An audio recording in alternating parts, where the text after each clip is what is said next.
mesa. También participo en una ponencia. Voy a dar por terminada la mesa con mi ponencia, ¿de acuerdo? Entonces, la primera presentación, así pues, demos inicio a la primera presentación de esta ponencia, titulada La alfabetización en finanzas sostenibles en la educación superior, tendencias, desafíos, oportunidades, desde la revisión crítica de la literatura.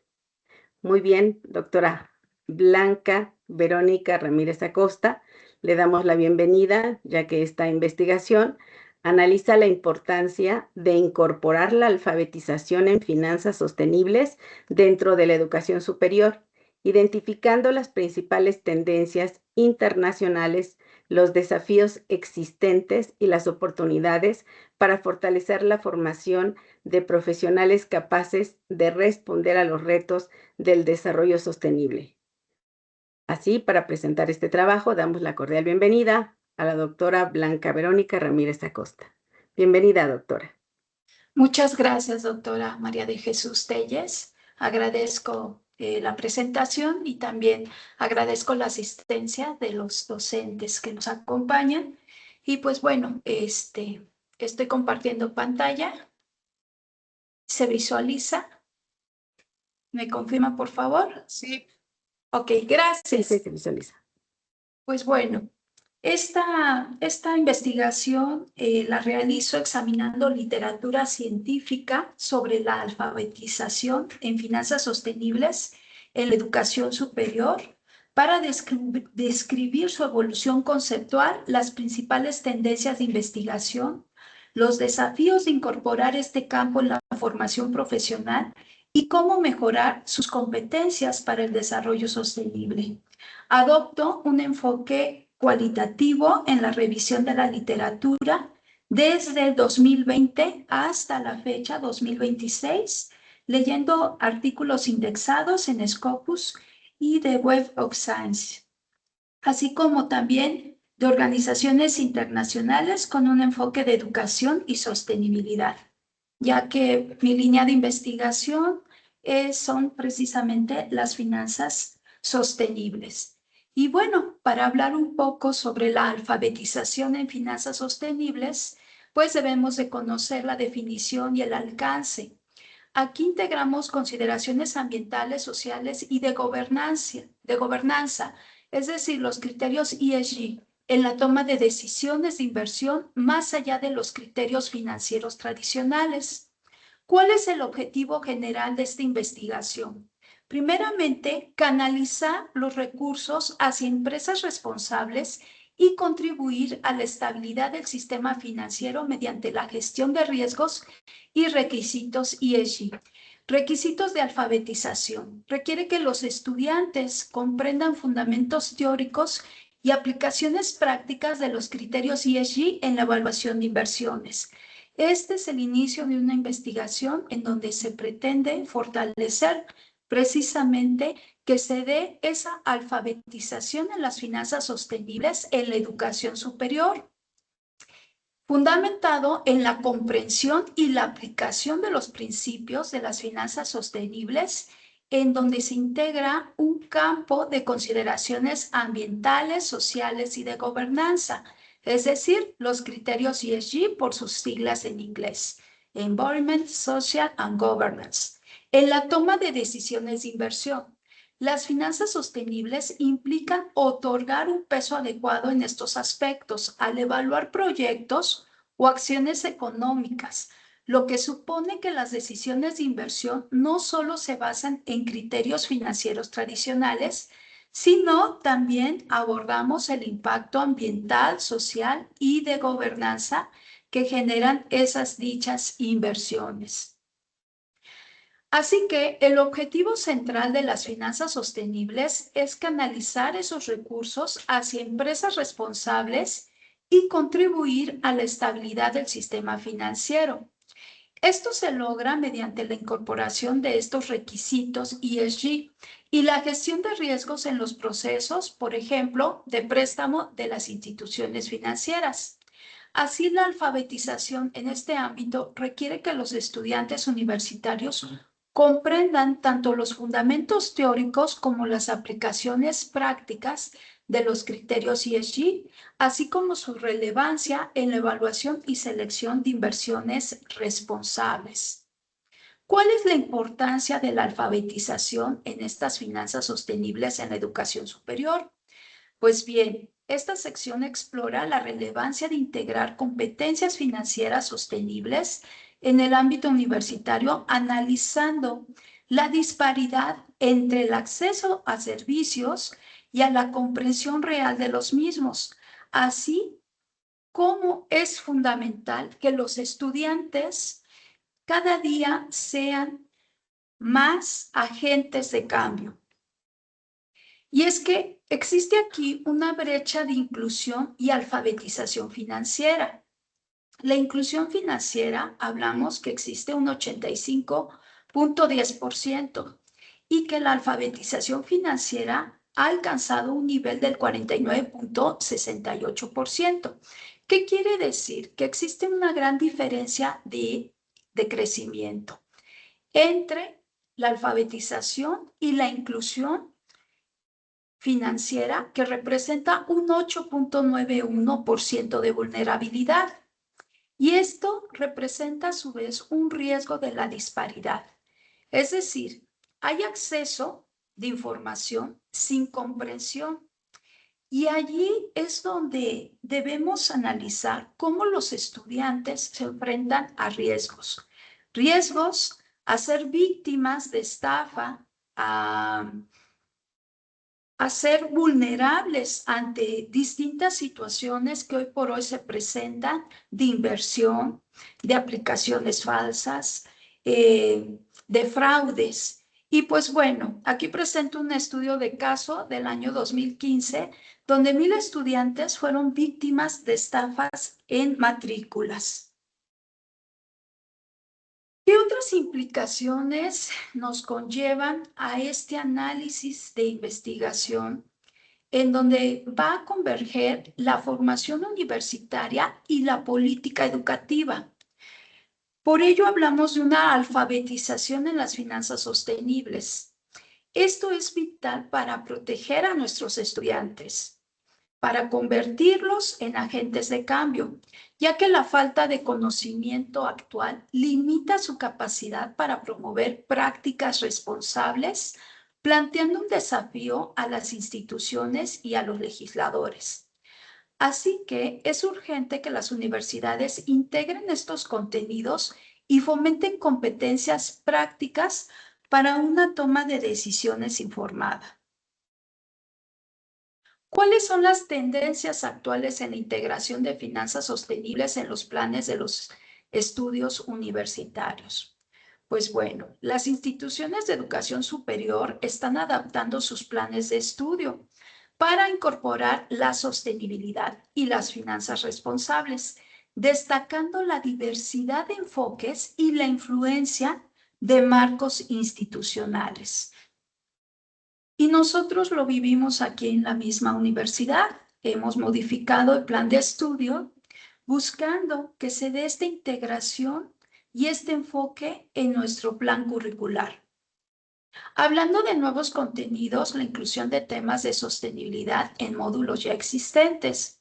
Módulos específicos como la creación de asignaturas dedicadas dentro de los programas tradicionales y programas nuevos desarrollados en grados centrados íntegramente en la sostenibilidad. Enfoque en competencias y liderazgo para la sostenibilidad. Pues bien, el desarrollo de competencias de liderazgo en sostenibilidad requiere nuevos conocimientos y motivación para la acción. Los resultados de aprendizaje orientados a la sostenibilidad son esenciales para un compromiso genuino con sus valores. Marcos de competencias adaptados a la gestión de proyectos permiten integrar la sostenibilidad, incluyendo finanzas sostenibles, fomentando esa responsabilidad ética y liderazgo que hoy por hoy requerimos. Influencia de actores y marcos institucionales. Pues bien, también hablamos de agencias de acreditación que hoy por hoy solicitan esa presión de que los planes de estudios aborden estos temas con estándares globales como los criterios ESG. Socios industriales, demanda de profesionales con competencias de sostenibilidad. Sociedad y padres, expectativas crecientes sobre la formación responsable. Es decir, no nada más pensar en esa formación tradicional en donde nada más estamos enfocados a generar utilidades, sino que hoy por hoy, para ser competitivos, tenemos que nuestros proyectos, nuestras empresas tienen que tener este enfoque de sustentabilidad. Voluntad política, aumento de compromiso institucional hacia la sostenibilidad. Hemos analizado que deben de actuar estos tres elementos importantes para poder hacer frente a los desafíos para la implementación de la alfabetización. Así que a través de esta investigación, llegamos a que los principales desafíos son los análisis de los obstáculos críticos que impiden una educación efectiva en las finanzas sostenibles, desde la disparidad estadística hasta la falta de regulación académica específica. Podemos revisar en esta presentación, en este slide, la brecha entre la inclusión financiera y la alfabetización financiera. El índice de inclusión nuevamente lo retomamos, 85.10%, y la alfabetización financiera el 49.68%. Aquí destaco tres puntos importantes. La paradoja de acceso, que es el acceso a servicios sin conocimientos o habilidades para un uso informado y seguro. Riesgos de desproporción, aumento de inclusión sin alfabetización, expone a estudiantes a fraudes y malas decisiones. Hemos visto cómo muchas veces pueden tener estos estudiantes acceso a créditos y aún no tienen esa conciencia del uso de cumplir con los pagos, porque si no se van generando intereses más el costo por el uso de ese crédito y que puede pues ya ir afectando a su historial crediticio. Finanzas sostenibles, toma de decisiones informadas. Es crucial para evitar inversiones sin criterios de sostenibilidad. Pues bien, hoy por hoy debemos de tener muy presente que nuestros proyectos deben de tener este análisis financiero sostenible. Vulnerabilidad ante fraudes. Disculpe. Doctora, ¿podría apagar el micrófono? Ok. Gracias. Sí, Vulnerabilidad, gracias. Ante fraudes y tecnologías financieras emergentes. Pues bueno, tenemos métodos de cashback, fraude en el pago, principal, bueno, en un estudio aquí dentro de la lectura, fraude en el pago doble de matrículas, tiendas en línea fraudulentas, inversiones ficticias y bienes inexistentes. Vemos hoy por hoy que en Facebook, en las redes sociales, se da mucha venta, pero no conocemos quién está atrás y que utilizan muchas veces las marcas de tiendas departamentales importantes. Entonces, debemos de tener mucho cuidado con nuestros estudiantes. Préstamos en línea, explotación de la familiaridad tecnológica sin conocimiento de riesgos. Hoy por hoy sabemos de casos en que descargan una aplicación y les roban su identidad. Limitaciones institucionales y necesidad de políticas académicas. Es a bien exponer que existen falta de políticas y regulaciones académicas que promuevan la alfabetización en finanzas sostenibles. Las universidades no han desarrollado marcos normativos y estrategias pedagógicas que respondan hoy por hoy a las necesidades actuales. La ausencia de integración sistemática de la alfabetización financiera dificulta la formación de competencias críticas. Se requiere actualizar políticas académicas para que la educación financiera desarrolle capacidades de evaluación de sostenibilidad. ¿Qué otras oportunidades emergentes revisamos para fortalecer la educación? Pues la exploración de los factores que pueden potenciar la enseñanza de finanzas sostenibles, van basándose en modelos de acceso equitativo e incentivos estratégicos. Por ejemplo, becas temáticas, asignación de recursos para estudiantes en programas de sostenibilidad, incentivos económicos, estímulos para optar por campos financieros emergentes y responsables, y también la movilidad internacional, el acceso a experiencias formativas en contextos donde la educación en finanzas sostenibles está más desarrollada. Y esto es muy importante porque el visitar otro país, otra forma de estructura, el vivir la experiencia de la investigación de campo, pues fortalece todos estos conceptos e ideas para ir sustentando cada vez más este tema de las finanzas sostenibles. El análisis crítico de la literatura académica sobre el tema nos lleva a una revisión de hallazgos recientes que sustentan la necesidad de un cambio de paradigma en la educación financiera universitaria.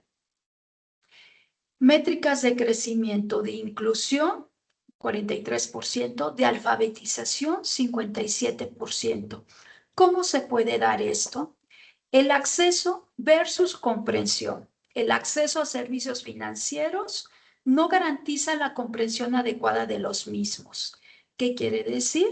Que hay que ir enfocando al estudiante a que comprenda ese acceso tan fácil de tener estas opciones. Riesgo al fraude. La falta de alfabetización financiera y la tecnología no garantizan la seguridad ante fraudes. Sin embargo, pues vamos sobre este tema para ir fortaleciendo cada vez más a nuestros estudiantes.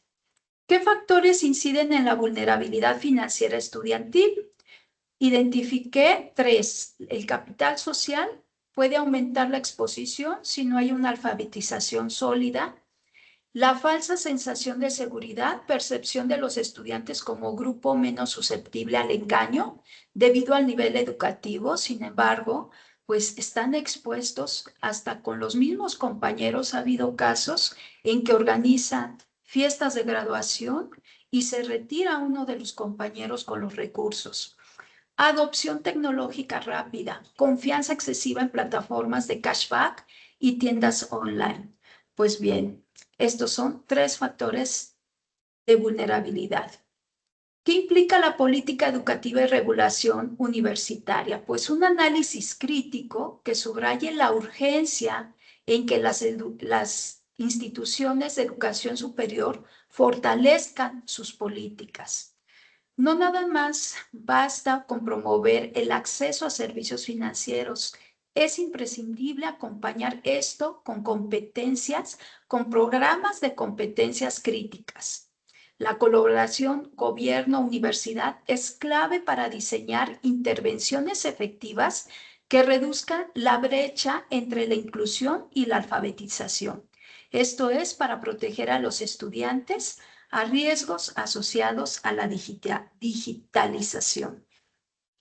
Recomendaciones para investigaciones y políticas educativas. Propuestas concretas para cerrar la brecha de conocimiento y mejorar la formación integral en el sector financiero. Pues bueno, estudios longitudinales, evaluar el impacto de intervenciones educativas específicas Variables de análisis, considerar el capital social y la confianza en la tecnología financiera y prácticas pedagógicas. Revisar métodos actuales en instituciones de educación superior.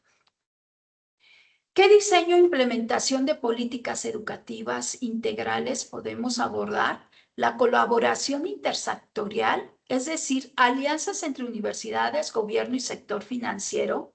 Integración transversal, incluir la educación financiera en los planes de estudio de manera holística.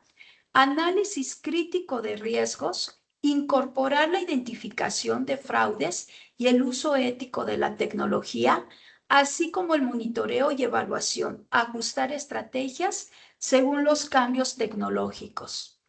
Como conclusión de esta investigación, el análisis evidencia la relevancia de la alfabetización en finanzas sostenibles para formar profesionales capaces de enfrentar retos contemporáneos.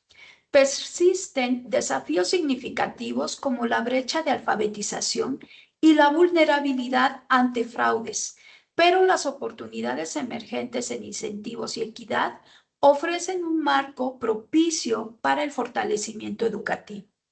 En síntesis, la alfabetización en finanzas sostenibles constituye un componente esencial para la formación universitaria actual, con implicaciones directas en la equidad, la inclusión y la capacidad de los futuros profesionales para contribuir a una economía más sostenible y resiliente.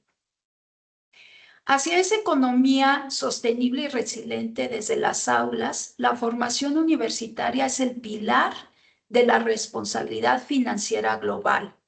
La alfabetización financiera debe de superar a la inclusión estadística. La protección contra el fraude tecnológico requiere competencias críticas y las finanzas sostenibles integran el impacto ambiental, social y de gobernanza. Y pues bueno, estas son las fuentes principales que abordé para realizar este análisis crítico que pues nos llevan a reflexionar sobre el papel importante que tenemos como docentes en ir educando cada vez más a los estudiantes a protegerse y a que llevemos la conciencia de la sustentabilidad en ellos. Muchas gracias.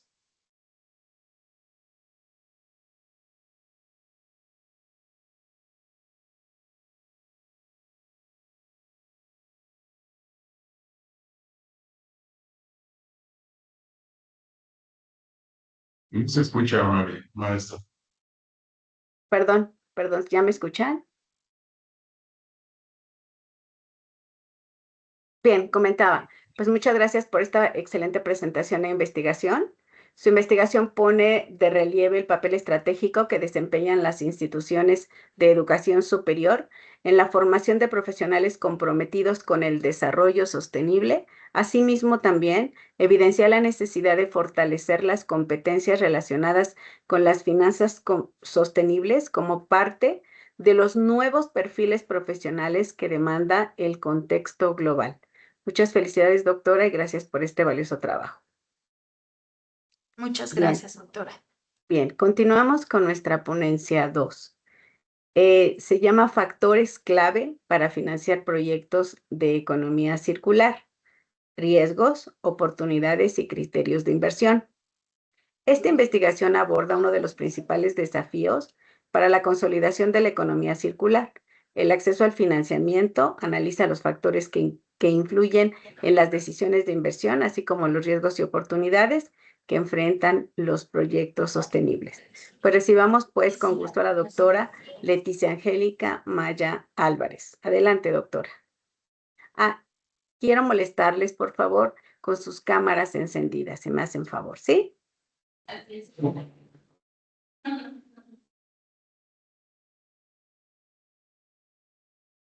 Aunque no me haya peinado, la voy a prender. Perdóname. Me voy a peinar para la otra. Bueno, no, entre lo que es una servidora, la maestra, y además la maestra Angelina Pimentel Vadillo, la maestra Claudia Angélica Chávez Páez, le digo, y bueno, una servidora, Leticia Angélica Maya Álvarez, hicimos una investigación documental sobre los factores claves para financiar proyectos de economía circular, riesgos, oportunidades y criterios de inversión. Cabe hacer mención que desde ya artículos pasados se viene trabajando sobre esta parte de economía circular. Algunos de los que estábamos en una de las conferencias que presentaron hace aproximadamente más o menos una hora, pudieron observar que hablaba mucho de economía circular y la importancia que está teniendo dentro de lo que es nuestra economía, la importancia de que en un determinado momento nosotros podamos ampliar no solamente el uso de ciertos bienes, sino que además los conservemos. ¿Para qué? Para hacer una disminución en todos aquellos residuos que se convierten en tóxicos.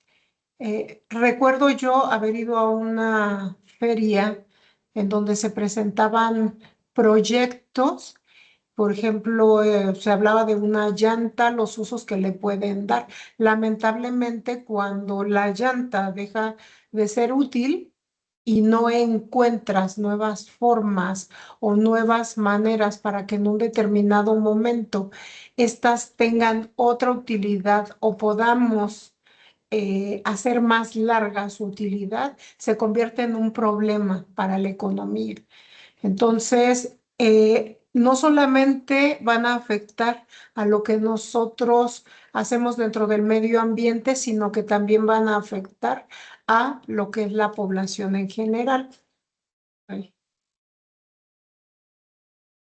Eh, bueno, de manera general, digo, nosotros sabemos, y cuando hablamos de economía circular se convierte en un modelo que anteriormente nosotros lo teníamos en 5 etapas, ahora no.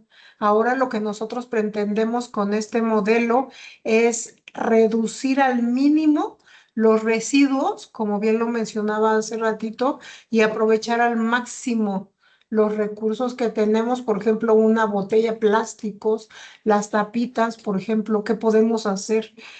Sabemos perfectamente que cuando hablamos de economía circular, hacemos principalmente referencia a la reducción, a la reutilización, al poder reparar algo para darle un uso secundario, la remanufactura y además reciclar materiales para mantenerlos el mayor tiempo posible en uso, no en desecho.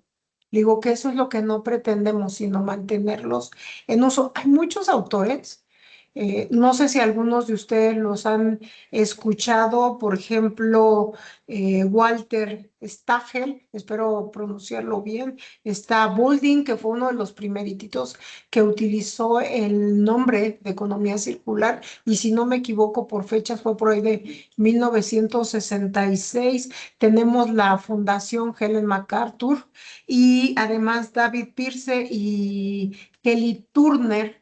Ellos hicieron hincapié en poder dar una explicación a todo aquello que tenía que ver con economía circular.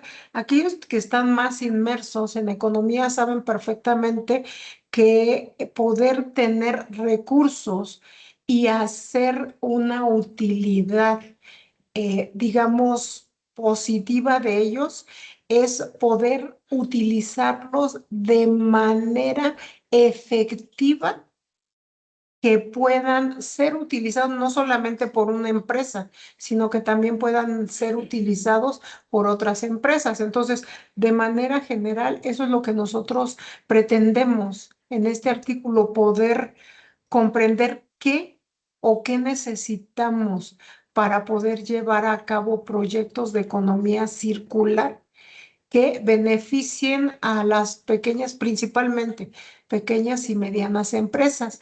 Quiero hacer mención en otros artículos que hemos llevado a cabo, si es importante que nosotros podamos referir que no todas las empresas, cuando les preguntas si conocen el tema de economía circular, pues así como que se quedan, ¿y qué es esto, no? Una servidora tiene un grupo de empresas aquí en el municipio, son aproximadamente 250 empresas. Cuando les pregunté que si ellos conocían el tema de economía circular, digo, la mayoría dijo que no. Cuando les pregunté que se utilizaban algunas estrategias para poder reutilizar ciertos materiales o refacturar, muchas de ellas dijeron que no. Digo, entonces ahí tenemos un problema que podemos solucionar, sí, siempre y cuando hagamos conciencia en las empresas, en las cabezas de las empresas, de que debemos de utilizar todo aquello que nosotros, valga la expresión, o reutilizar más bien todos aquellos bienes que podemos darle otro uso. Bueno, el método de investigación, como bien lo mencioné, es un método de investigación documental en el cual se lleva a cabo una recopilación, selección, análisis e interpretación de la información.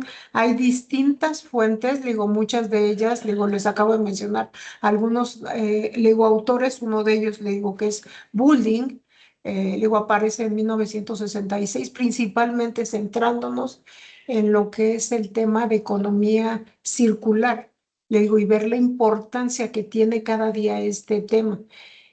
También se consultaron algunos libros especializados en la materia. También aunamos en algunas instituciones financieras y algunos organismos multilaterales. Nos vamos a dar cuenta, por ejemplo, en el caso de organismos multilaterales, organismos internacionales, mucho de economía circular se centra en los 17 objetivos que plantea la Organización de las Naciones, perdón, Unidas, centrados principalmente en la Agenda 2030. Toda esta información se recopiló, se empezó a transformar para poder dar origen a este artículo.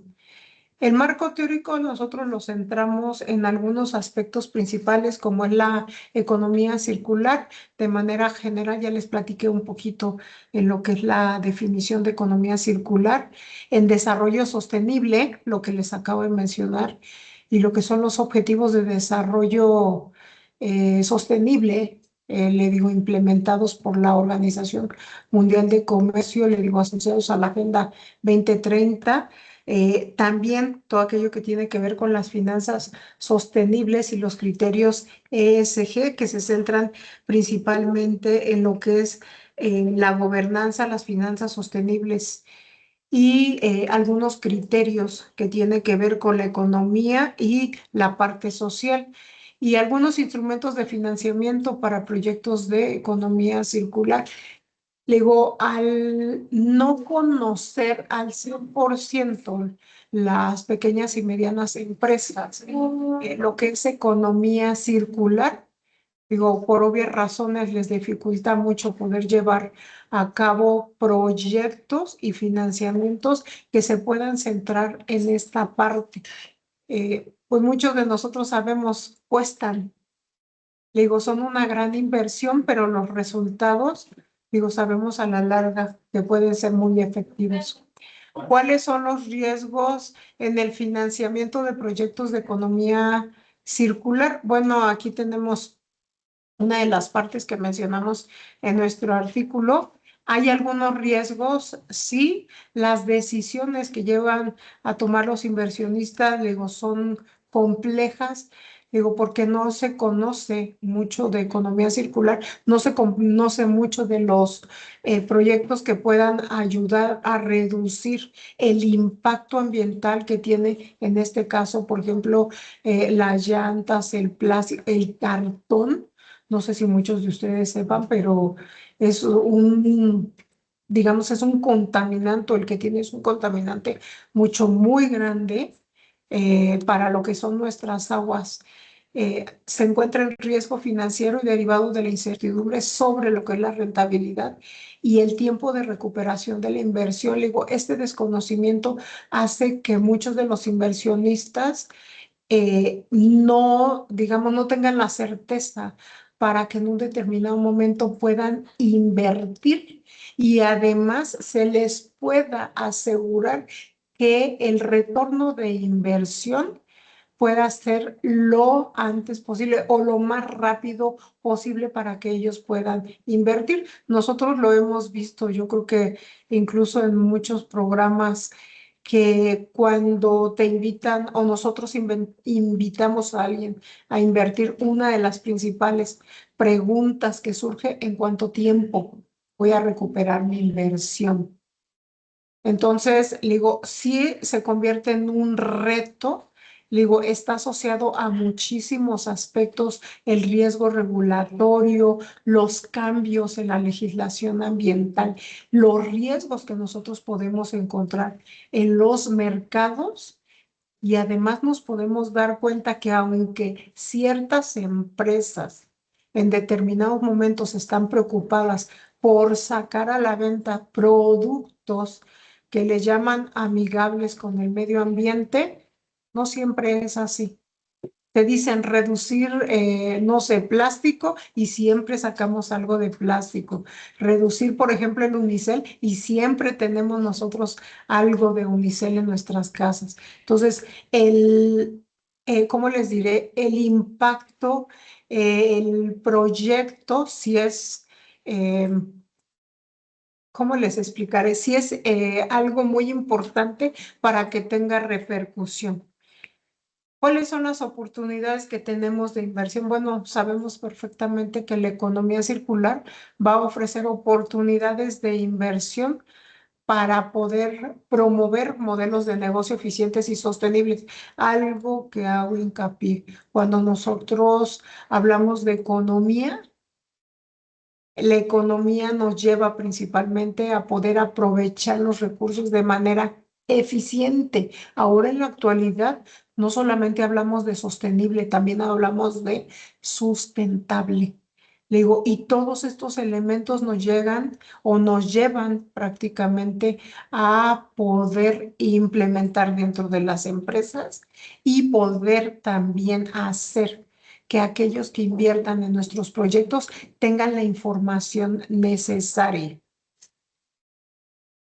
¿Hacia dónde nos vamos a centrar? Bueno, tienen en su pantalla algunos criterios de inversión en proyectos de economía circular. De manera generalizada, pues es analizar el retorno de inversión, el retorno de la tasa de inversión, cuál es el valor presente neto, cuál es el impacto ambiental, le digo papel, plástico, llantas, cartón, no sé, todo lo que podamos encontrar. Ahora, por ejemplo, veíamos el cemento, ¿no? Que el cemento o el concreto sea amigable con el medio ambiente, el impacto social. Vamos a generar mejores empleos, sí, o oportunidades de empleo para la población, sí, mejor calidad de vida para la población, pues también, pero pues a veces vemos que se crean, no sé, o se mejoran llantas, se aplica infraestructura con los recursos más baratos, los más baratos y que son más dañinos a la población. Los criterios ESG que se centran principalmente en la parte ambiental, social y lo de gobernanza. Sabemos perfectamente que en el caso de gobernanza también es un elemento que actualmente ha tenido mucho auge y mucha presencia. Cuando nosotros hablamos de gobernanza, nos centramos principalmente en evaluar la calidad de la administración y la transparencia o lo más transparente que podemos hacer de los procesos dentro de las empresas.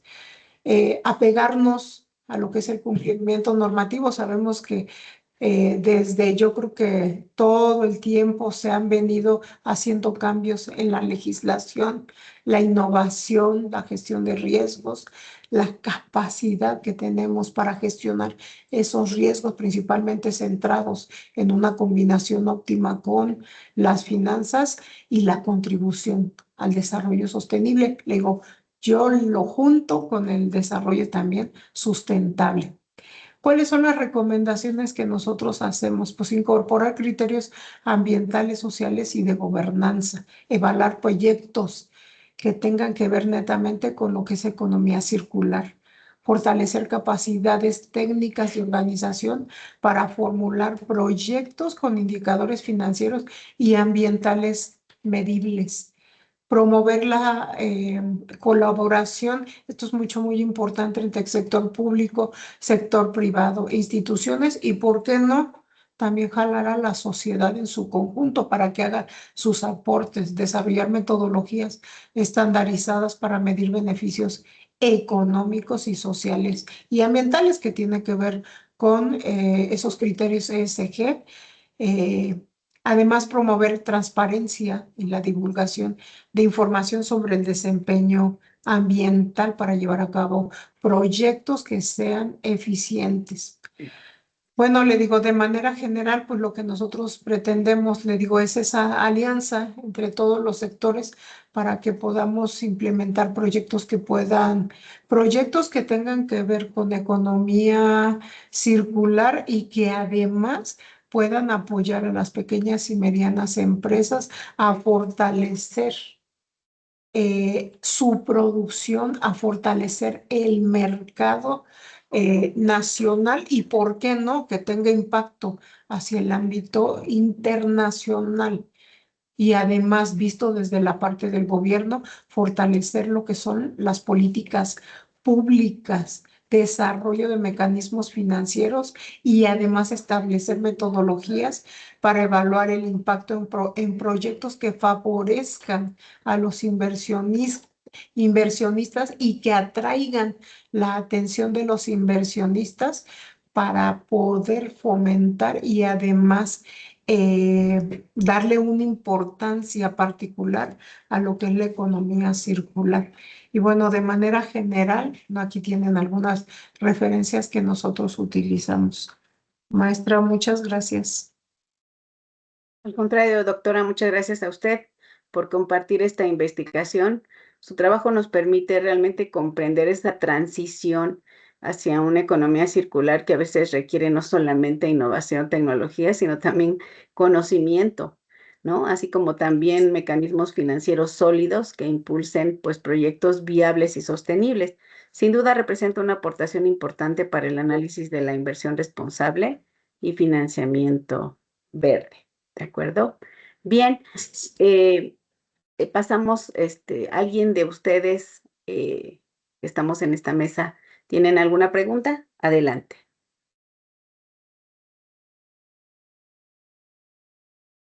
Bien, entonces pasamos a nuestra ponencia 3. Seguimos con nuestra tercera ponencia titulada Análisis comparativo de la logística inversa en México y Colombia. Esta investigación ofrece un análisis comparativo de ambos países sobre las estrategias de logística inversa, permitiendo identificar similitudes, diferencias y oportunidades para fortalecer modelos logísticos más sostenibles dentro de América Latina. Damos la bienvenida al maestro Tadeo Armando Barrón López. Adelante, maestro.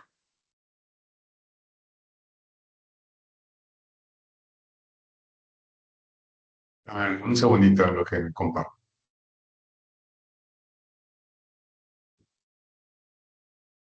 Perfecto, lo esperamos.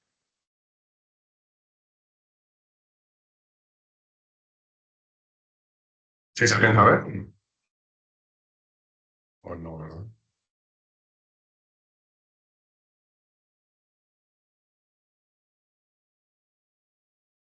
No, aún no lo podemos ver.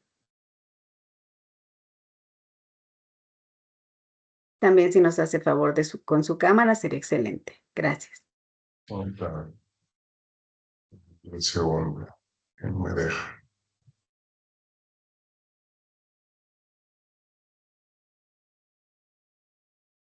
Caray, ¿por qué no me deja?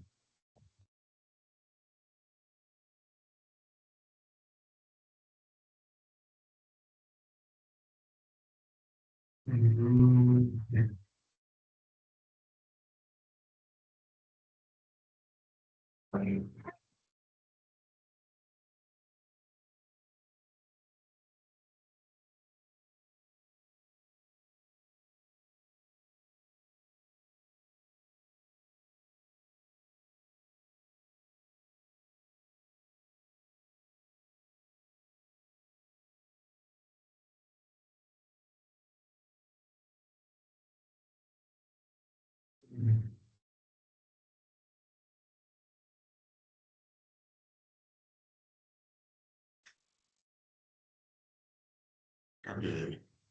Ya se puede compartir, ¿verdad? Sí, ya podemos verlo. Sí. Ok. Bueno, pues muchas gracias. Y el nombre de la ponencia es Análisis Comparativo de Logística Inversa en México y Colombia. Y pues bueno, vamos a empezar con lo que es la parte introductoria, el por qué es la parte de este pequeño comparación. Con algunos colegas investigadores que tengo ahí en Colombia, pues bueno, se permitió relacionar exactamente con empresas mexicanas y empresas colombianas, exactamente qué es lo que están haciendo, exactamente con lo que es la parte de logística inversa. Bueno, para los que estamos dentro de esta parte sostenible y impartiendo en exactamente la clase de logística inversa, se realizaron una serie de actividades donde se puede recuperar exactamente el valor que tiene exactamente la logística inversa y en este caso la gestión de los residuos con diferentes metodologías y métodos que usan en primer mundo y también aquí en México en la cuestión de diferentes modelos como el más recurrente que es el TSR, que en este caso es el reutilizar, el reuso y el reciclaje. En este caso, este es un elemento clave para la sostenibilidad y la economía circular. Desgraciadamente, pues bueno, ahorita vamos a ver lo que es, pues bueno, los grandes retos y los factores que en este caso incidieron en que no se aplique exactamente con congruencia exactamente lo que es la logística inversa en ambos países.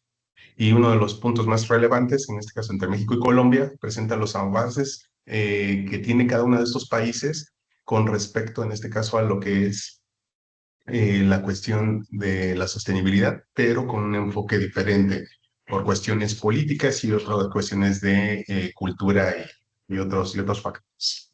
Bueno, en el planteamiento del problema existen diferencias en regulación, infraestructura y adaptación que en este caso que manejamos cada una de las empresas dentro de lo que es el contexto de cada uno de esos países. Estas diferencias impactan en la eficiencia y la sostenibilidad de los procesos, que dentro de lo que es la estructura de la logística inversa, pues bueno, ya dependerá de cada uno de los objetivos que tenga cada uno de los países y lo permisible que sean los gobiernos de cada uno de ellos. ¿Cuál es nuestra pregunta de investigación? ¿Cuáles son las principales diferencias y similitudes de la logística inversa entre México y Colombia? No, la metodología es algo muy básico, que en este caso es una investigación con enfoque cualitativo, con el alcance descriptivo y comparativo de diferentes temáticas y autores, debido a que el propósito principal es analizar el desarrollo de la logística inversa en México y Colombia, identificando diferencias y similitudes existentes dentro de ambos países.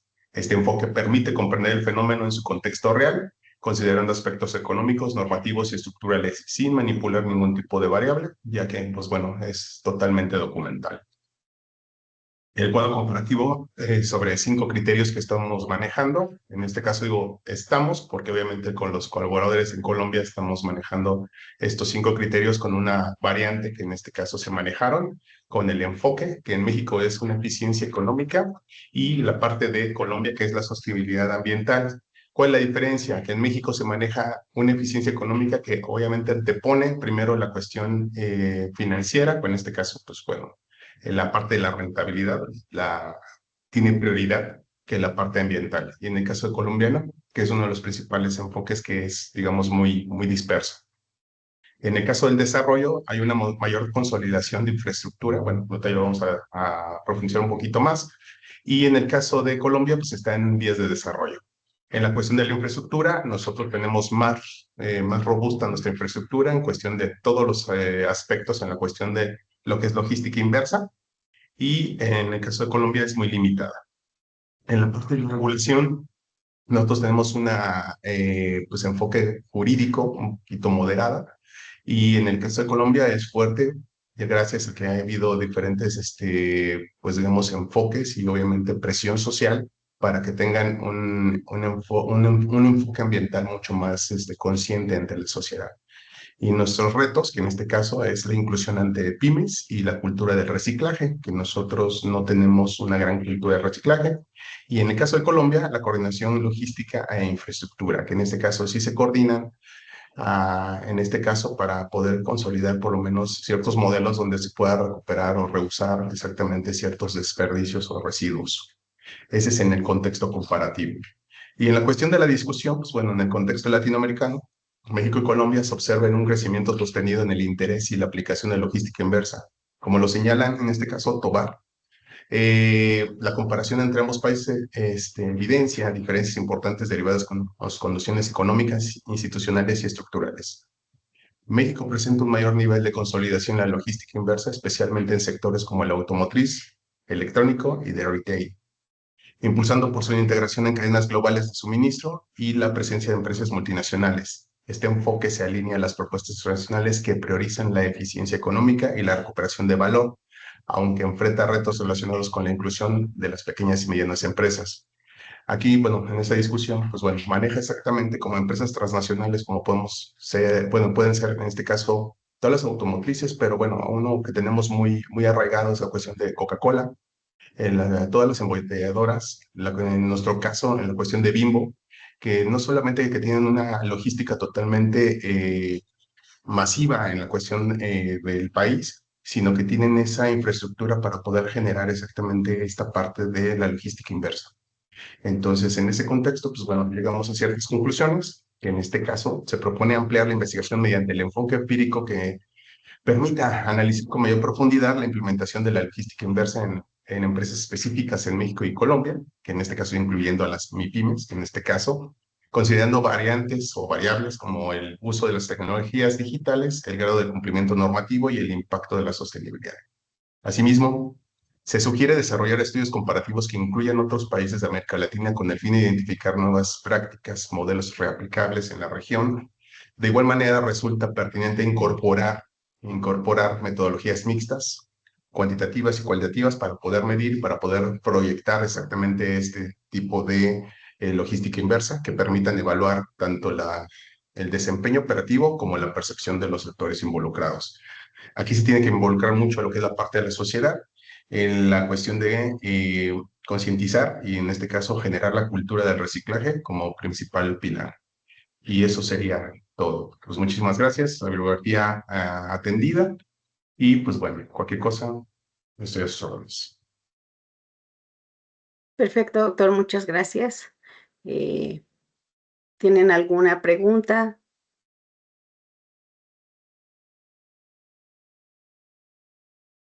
¿No? Ok, bien. Pues muchas gracias. Los estudios comparativos que permiten identificar siempre buenas prácticas que pueden ser adaptadas a diferentes contextos nacionales. Su investigación aporta pues una evidencia relevante sobre la importancia de la logística inversa como componente fundamental de la economía circular y como una herramienta para incrementar la competitividad empresarial.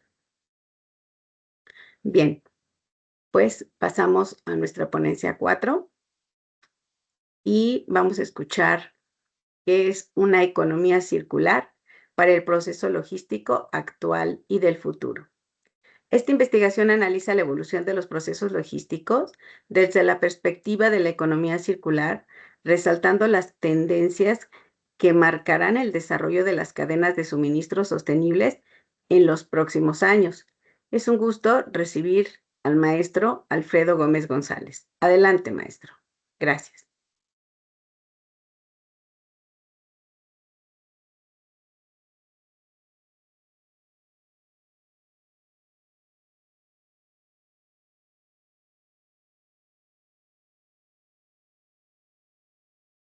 Creo que no está.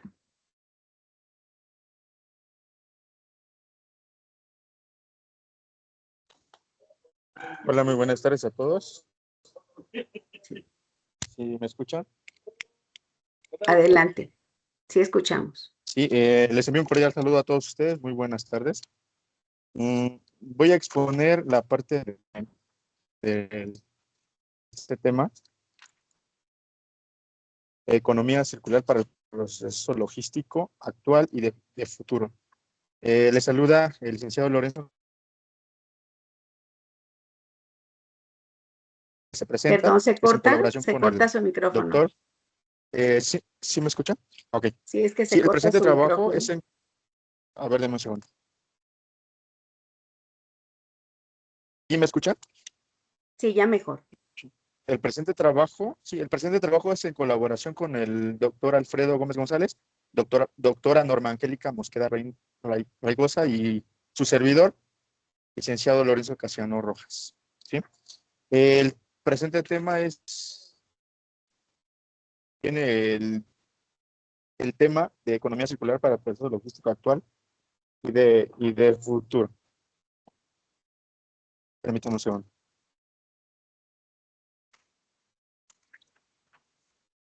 Sí, permítanme compartir la presentación. Compartir pantalla.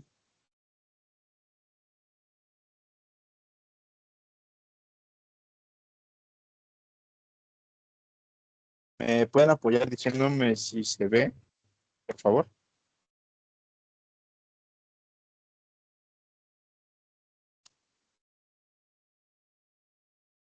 ¿Sí me pueden Sí, apoyar diciéndome si se ve?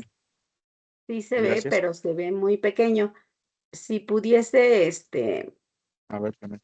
mostrar su teléfono o ponerlo en horizontal para que se amplíe, por favor. Claro que sí. A ver, ¿me pueden decir si se ve?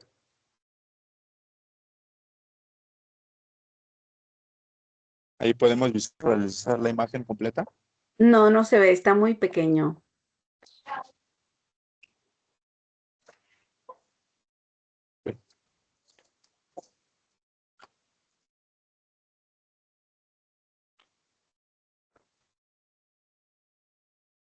Ok, procedo a leer la diapositiva, que es el resumen de este presente tema.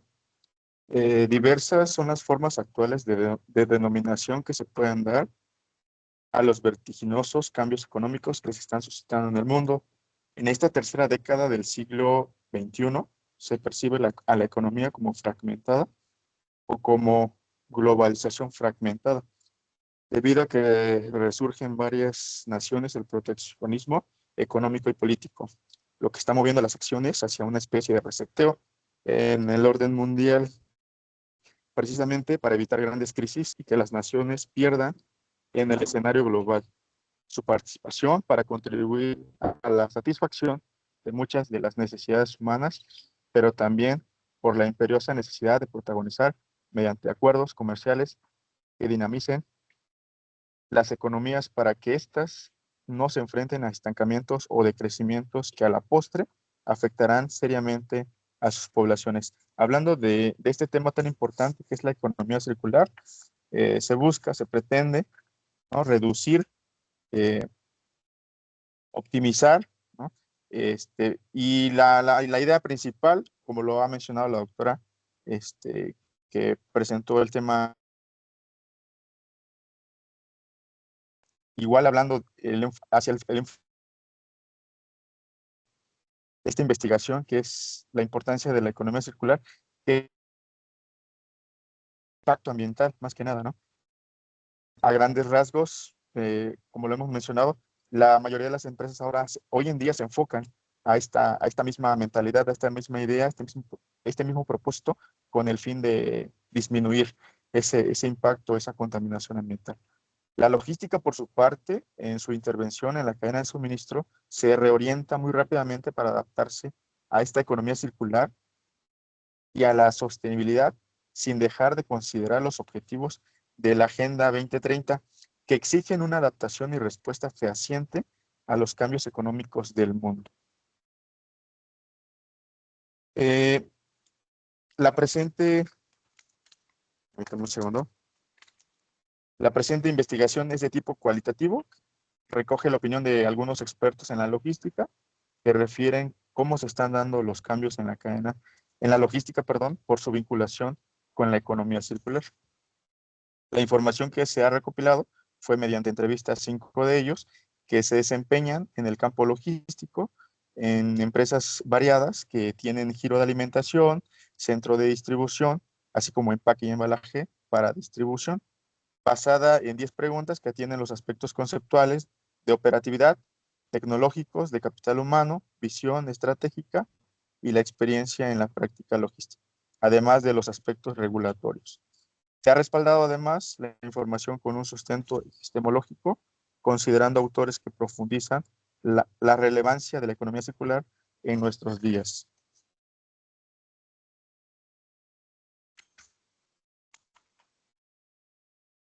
En la presente diapositiva se presenta un análisis, un breve análisis de lo que es aquello que era anterior a lo que hoy se propone como economía circular, y se resaltan las desventajas de esta economía anterior, que se analizaba a través de un aspecto lineal.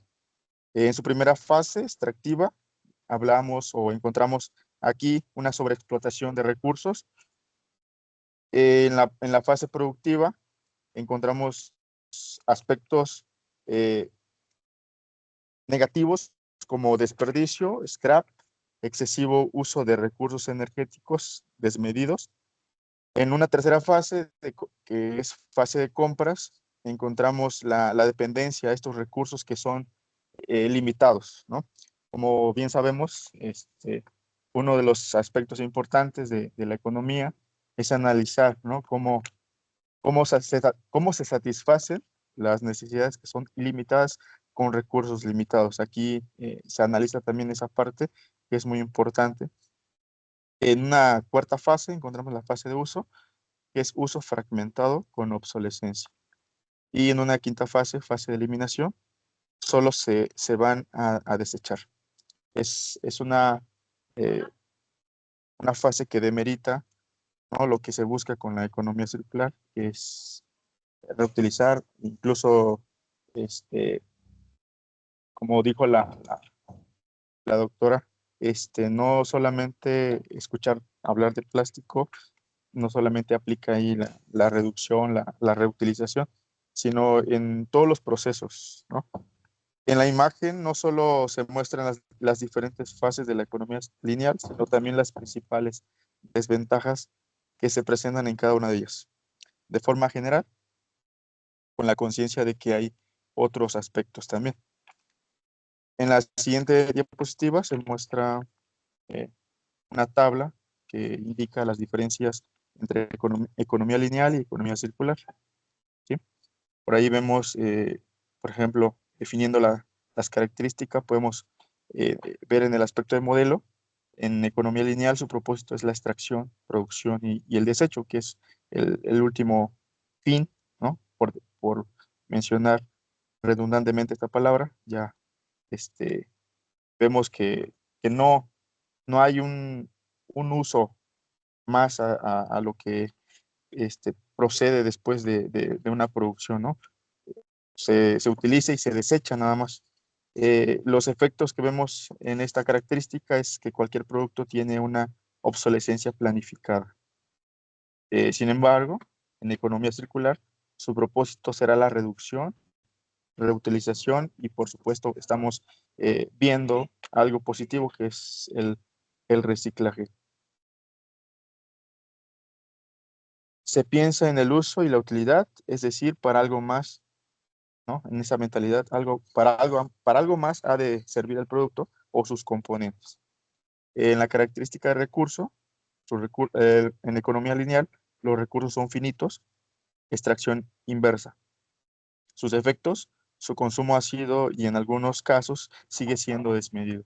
No se piensa o no se tiene una mentalidad positiva, o incluso no se está pensando en un futuro, no se proyecta. Economía circular, los recursos consideramos que son renovables y optimizados. Sus efectos, su consumo se da bajo un proceso racional y cuidadoso. La característica de vida del producto, en economía lineal vemos que es corta, su obsolescencia es programada. Y sus efectos, un consumo cíclico, necesidades creadas. Sin embargo, en economía circular consideramos que la vida del producto será, o más bien debe ser larga, reparable y reutilizable. Los efectos de esto, un consumo razonable y a plazos más largos.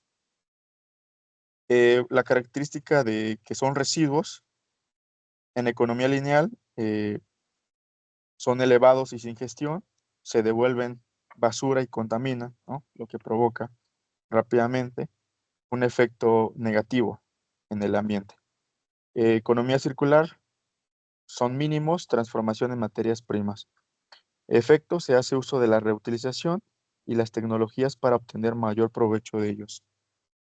Y bueno, consideramos que también igual en el objetivo de estas dos vertientes, dos tipos de economías, ¿no? En economía lineal, la rentabilidad es a corto plazo, ganancia irracional de un capitalismo salvaje. Sin embargo, en economía circular encontramos mayor sostenibilidad y valor a largo plazo. Una ganancia justa, por ende, una ganancia justa, cuidado del medio ambiente y de la sociedad.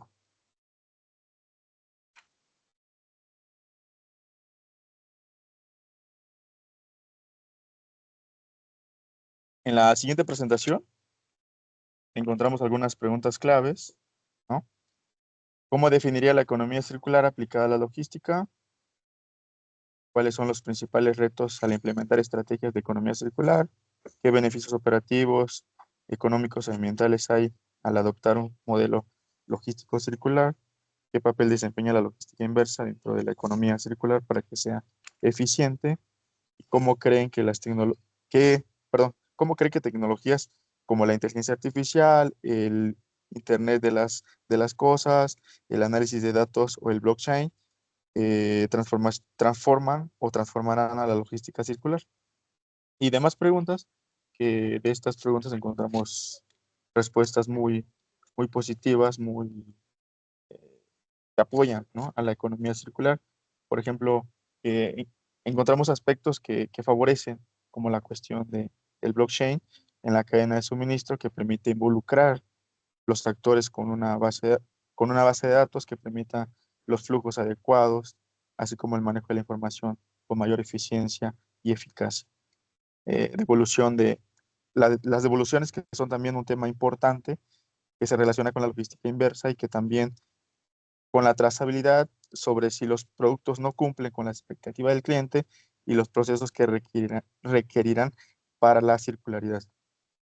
Otro aspecto muy relevante es la normatividad, que también es ahora también un factor clave para la implementación de acciones de economía circular. El cumplimiento con la legislación que deben tener todas las empresas y que los mismos expertos consideran que no se puede soslayar. Uno de los expertos menciona la Ley General de la Economía Circular, que se publicó recientemente en el Diario Oficial de la Federación, lo que da cuenta de la importancia que el gobierno actual está dando a la misma y cómo se pretende que ésta se vuelva una realidad cada vez más perceptible. Y finalmente se destacan mucho los aspectos logísticos relacionados con el empaque y embalaje para su distribución, su recuperación, así también como el tratamiento de productos y desechos para la mejora de esos procesos logísticos. Bueno, les agradezco mucho la atención a todos ustedes y deseo que tengan una excelente tarde.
currículo, investigación y vinculación social.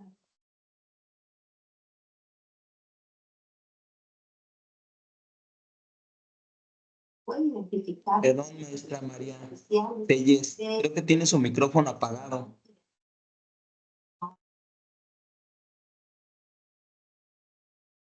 De acuerdo, sí, perdón.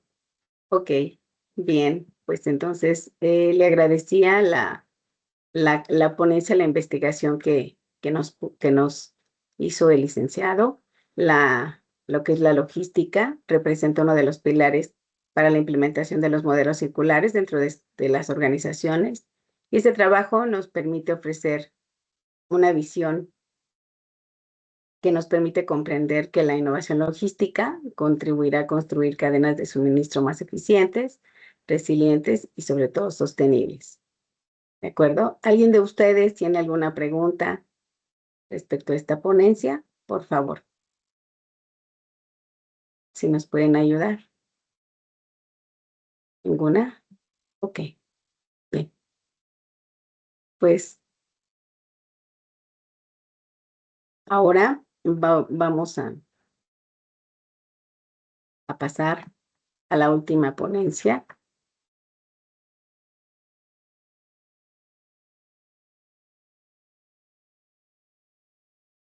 Esta última ponencia la preparamos el doctor Edmundo, la maestra Mari Carmen Peña y una servidora. Se trata del comercio verde. El comercio verde e inserción de México en mercados internacionales sostenibles, análisis del sector manufacturero. Permítanme compartirles, por favor, para tratar de hacer un pequeño análisis respecto al comercio verde, lo que estamos analizando, esa perspectiva que tenemos respecto al comercio internacional. A ver, permítanme.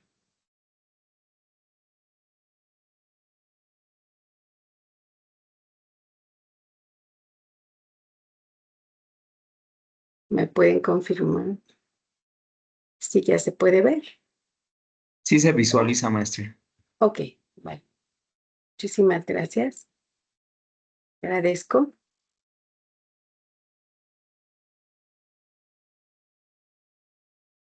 Y bien, ¿qué es el comercio verde? Pues bien, quiero platicarles qué es el comercio verde respecto a la inserción de México en mercados internacionales sostenibles. Es un modelo comercial que prioriza la sostenibilidad y el cuidado del medio ambiente. Este análisis se refiere principalmente al sector manufacturero, con certificaciones verdes desde el 2020 al 2025. Preparamos este trabajo, repito, el maestro Jesús Edmundo, la maestra María del Carmen Arreola y bueno, una servidora María de Jesús. Hablando de lo que es, en este caso, iniciando con el estudio de lo que es el comercio verde, iniciamos con este planteamiento de una paradoja. México es una potencia exportadora manufacturera principal, socio comercial de Estados Unidos, y sin embargo, su participación en los mercados internacionales de comercio verde certificado sigue siendo marginal, como podemos ver. Ajá. México ocupa una posición geográfica y económica privilegiada respecto al socio comercial más fuerte que tenemos, que es Estados Unidos.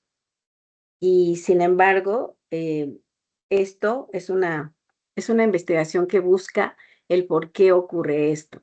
Definitivamente tenemos que adaptarnos, tenemos que iniciar esta adaptación, la preparación justamente dentro de los flujos globales de bienes verdes certificados, porque esto nos lleva a obtener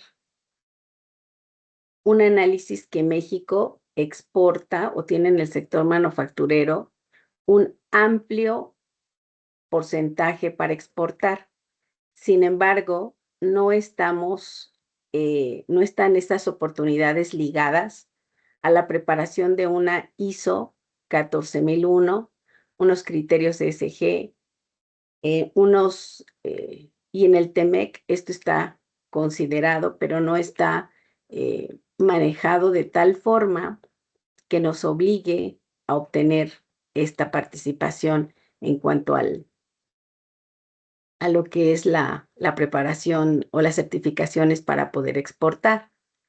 Hace una década esto era impulsado por ONGs y consumidores, que hoy es un requisito. Sin embargo, las cadenas de suministro globales exigen un desempeño ambiental medible y de acuerdo a estos acuerdos comerciales de una nueva generación que incorporan capítulos ambientales. Tal es el caso de los tratados. Se pretende que ya los tratados incluyan definitivamente esta cláusula para que así haya una participación mayor respecto a que sea una restricción no arancelaria el que podamos exportar, pero dentro de este lineamiento. Sabemos, bueno, en Europa existe el Pacto Verde Europeo con su mecanismo que define las condiciones de acceso para todos los exportadores mexicanos, especialmente en los sectores de alta intensidad energética. Entonces, eso es lo que se pretende para que nosotros podamos, o dentro de estos marcos regulatorios, conocerlos. Y la pregunta que guía esta investigación es: ¿en qué medida la industria manufacturera mexicana ha logrado insertarse en estos mercados mediante la adopción de certificaciones ambientales? Aquí podemos observar que México se encuentra en una encrucijada. ¿Por qué? Frente a esta transformación, porque por un lado tiene activos estratégicos innegables. En 2024, las exportaciones totales mexicanas superaron los 617,000 millones de dólares, con un crecimiento del 4% interanual, y el sector manufacturero representó cerca del 90% de este total. La industria automotriz, principal sector exportador, alcanzó un récord de 194,000 millones de dólares en el 2024, el 31.4% del total exportado por el país, con el 86% dirigido a Estados Unidos. En materia de certificaciones, México cuenta con más de 25,000 empresas con certificaciones ISO vigentes, un incremento del 15% respecto al 2024, y la norma ISO 14001 registró un crecimiento del 20% en este mismo año. Significa esto un avance debido a que aquí podemos ver que existen, para analizar este fenómeno, usamos tres lentes teóricas complementarias. Primero, entendemos el comercio verde, como lo define la OMC, como el conjunto de transacciones que involucran bienes y servicios ambientales, así como productos manufacturados, cuyo proceso de producción cumple estándares ambientales certificados.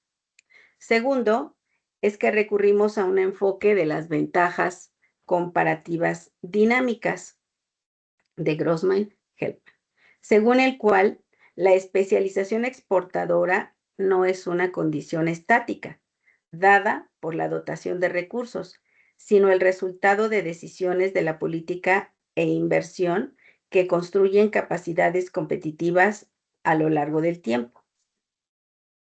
Tercero, incorporamos el enfoque de las cadenas globales de valor de GREF y colaboradores que entienden la certificación verde no solo como una señal del consumidor final, sino como un mecanismo de gobernanza que las empresas líderes de la cadena imponen a sus proveedores. A partir de estas certificaciones y en particular de la ISO 14001, que certifica el sistema de gestión ambiental en una organización, se reduce la asimetría de información entre productores y compradores internacionales. Con este marco conceptual, veamos cómo podemos diseñar o cómo diseñamos un análisis. Esta investigación adopta un diseño descriptivo analítico de enfoque mixto, de un lado cuantitativo, combinando tres fuentes: el Sistema de Información Arancelaria, el famoso SIABI, la Secretaría de Economía, la base de datos del Observatory of Economic Complexity y las estadísticas de la OMC. Del lado cualitativo, revisamos documentos de la política pública en el Plan Nacional de Desarrollo y la contribución determinada a nivel nacional de México, junto con los capítulos ambientales del TEMEC y del TELECUEM, los reportes de sostenibilidad de las empresas certificadas. El periodo de análisis 2025 no es arbitrario, comprende la entrada en vigor del TEMEC, la recuperación post-pandemia, las cadenas de valor, el boom del nearshoring hacia México y los primeros efectos de las regulaciones climáticas europeas.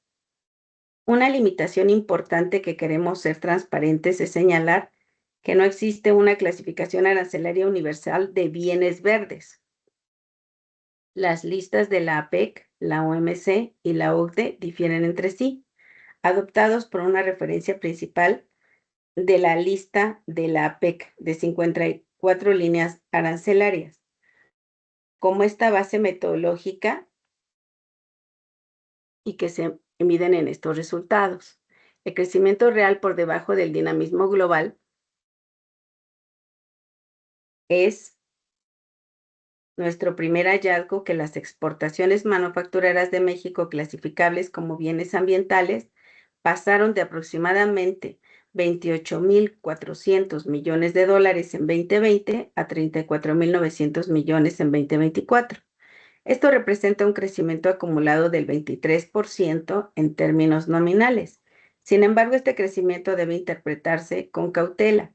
Una parte significativa del aumento responde al efecto precio y efecto volumen derivado del nearshoring, más que de una transformación genuina de los procesos productivos hacia estándares más sostenibles. Cuando examinamos el número de empresas con certificaciones ambientales activas, el avance es mucho más modesto. Apenas el 12% de las empresas manufactureras.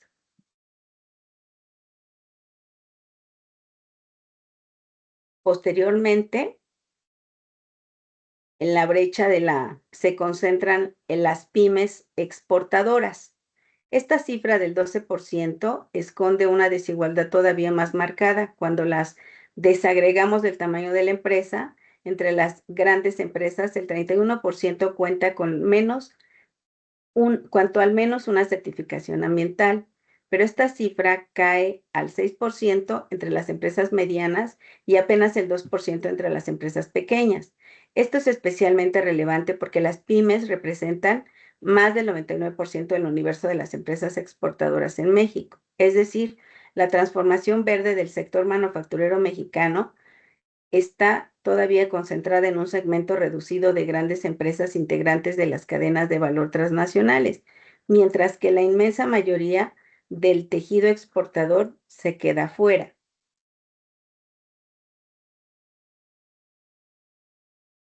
La distribución de estas exportaciones verdes también está fuertemente concentrada en el sector automotriz y de autopartes, que representa alrededor del 58% del total de las exportaciones manufactureras con certificaciones ambientales. Esto no es casual. Las armadoras instaladas en México han trasladado sus exigencias de certificación ISO 14001 y reporte al Carbon Disclosure Project a sus proveedores locales como condición para permanecer en la cadena de valor. En contraste, el sector electrónico, el segundo exportador manufacturero en México, muestra un rezago notable. Una explicación plausible es que opera bajo un modelo de ensamble, con un alto contenido importado, lo que reduce los incentivos para certificar localmente. Geográficamente, los estados del norte, Nuevo León, Chihuahua, Baja California y Sonora, concentran el mayor número de empresas certificadas, reflejando su mayor exposición a los mercados de Estados Unidos y Canadá. El centro occidente muestra un desempeño intermedio y las entidades del suroeste representan indicadores más bajos, lo que apunta a una brecha regional significativa. La primera brecha de financiamiento, como aquí lo podemos ver, las certificaciones y sobre todo la reconversión tecnológica que las respalda requieren de inversiones que las pymes difícilmente pueden costear. La oferta del financiamiento verde en México, incluyendo los instrumentos de Nacional Financiera, Bancomext y los bonos verdes federales, sigue siendo insuficiente, porque estos bonos verdes están promovidos por el gobierno. La segunda es la simetría de la información y las capacidades técnicas. Como muchas empresas pequeñas desconocen los requisitos específicos de los mercados verdes y los beneficios comerciales. Así como también muchas empresas desconocen las bondades fiscales que esto nos lleva, que nos puede dar. La tercera es la fragmentación institucional de la Secretaría de Economía, Semarnat, Bancomext, que operan sin una coordinación efectiva que ofrezca a las empresas una ventanilla única de apoyo. Y la cuarta, quizá la más difícil, es la de superar las debilidades en el marco de una política industrial verde. A diferencia de economías como Corea del Sur, Alemania, México no cuenta con una estrategia explícita de transición verde para su sector manufacturero exportador. Esta última barrera, en realidad, es la raíz de otras. Aquí podemos ver también algo importante que es el nearshoring verde del TEMEC. Es una ventana de oportunidad. Como sabemos, nuestras empresas manufactureras están más cerca de Estados Unidos, es decir, en la parte norte de la República Mexicana, y que frente a estas barreras, el panorama no es uniformemente adverso. La reconfiguración de la cadena de valor global derivada del nearshoring representa una oportunidad histórica para México, si se gestiona adecuadamente.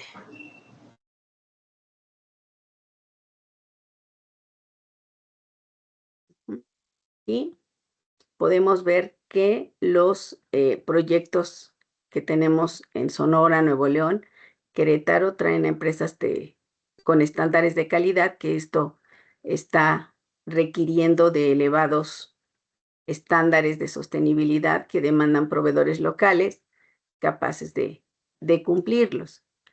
Sin embargo, bueno, estamos trabajando en esta política para que podamos ser pues más competitivos. Esto nos lleva a 3 conclusiones centrales. Primero, las ventajas comparativas de México en manufactura verde no son naturales ni automáticas, son el resultado potencial de decisiones de política que aún no se han tomado con la escala y la coordinación necesarias.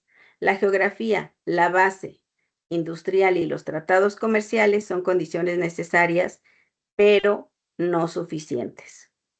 Sobre todo en el aspecto pues político, con nuestro vecino, que definitivamente no tenemos algo concreto y fijo que podamos respetar, porque el TEMEC, bueno, pues los rumores suenan que no se va a llevar a cabo los 10 años que vienen, sino que va a haber una revisión anual.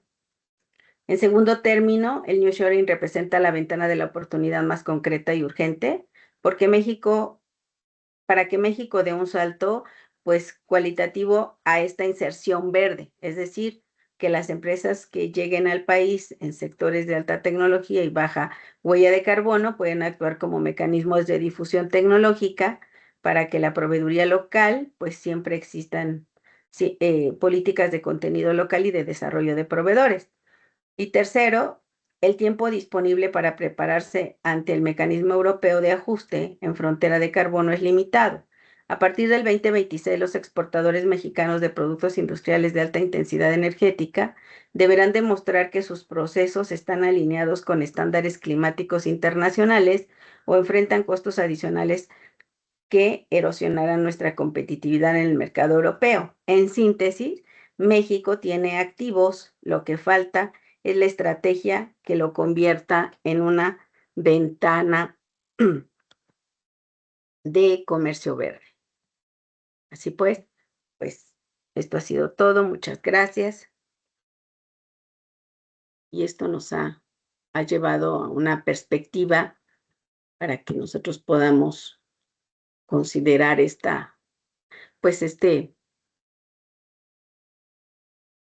este espacio de comercio verde importante para que nosotros podamos pues insertarnos dentro de los mercados internacionales.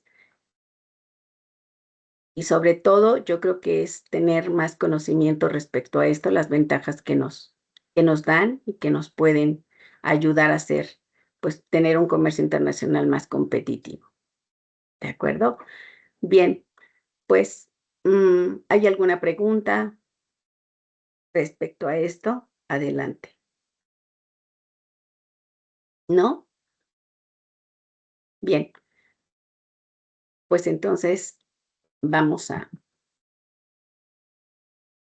voy a dar, hemos llegado al término de la mesa 3, Economía Circular y Finanzas Sostenibles.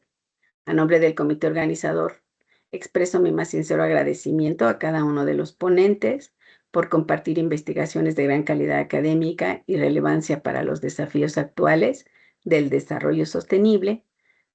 Las ponencias presentadas hoy nos han permitido apreciar cómo la sostenibilidad puede abordarse desde diferentes perspectivas: la educación, las finanzas, la inversión, la logística y el comercio internacional, demostrando que la colaboración interdisciplinaria es fundamental para avanzar hacia modelos económicos más responsables y competitivos. Asimismo, agradecemos al público por su participación, sus preguntas, interés mostrado durante esta sesión, y ha sido un honor moderar esta mesa y compartir este espacio con investigadores comprometidos con la generación de conocimiento. Les deseo que continúen disfrutando de las actividades del Congreso y muchas gracias. Muy buena tarde a todos y a todas. Permítanme, por favor, vamos a mandar. Gracias.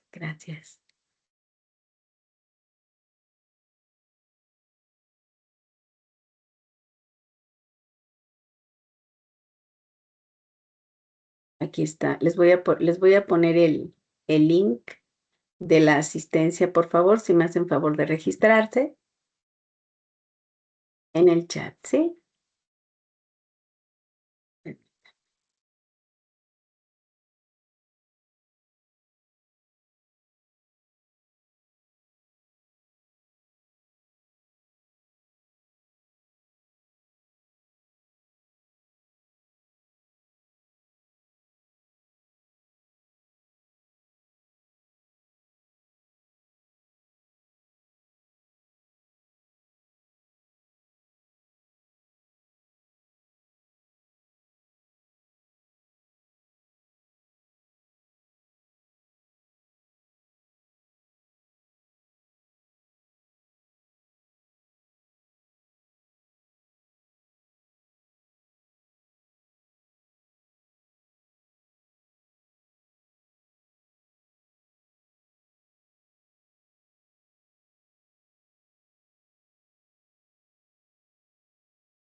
Por favor, si se puede registrar su asistencia.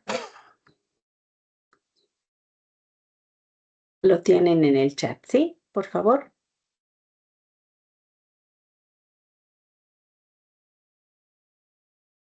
Bien.